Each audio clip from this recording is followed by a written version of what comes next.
the Finnish alphabet and find out the correct pronunciation of all letters.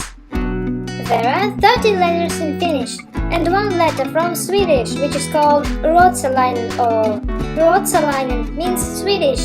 This letter is used only for Swedish names and words. Repeat after me.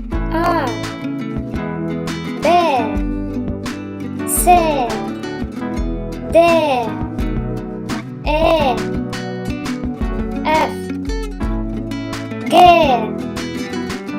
H, I,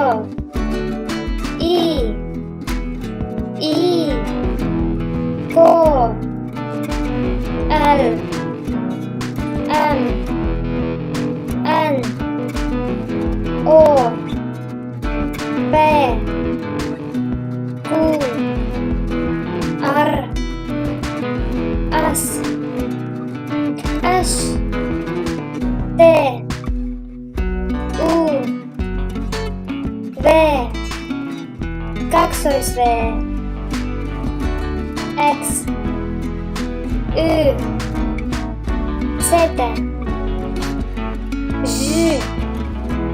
E, Ö. It's necessary to distinguish between short and long sounds because the meanings of words depends on them. You can say kyllä, yes, and kyllä, village. You can say tuli, fire, and tuli, wind. That's all for today. See you in lesson 4. Moi moi!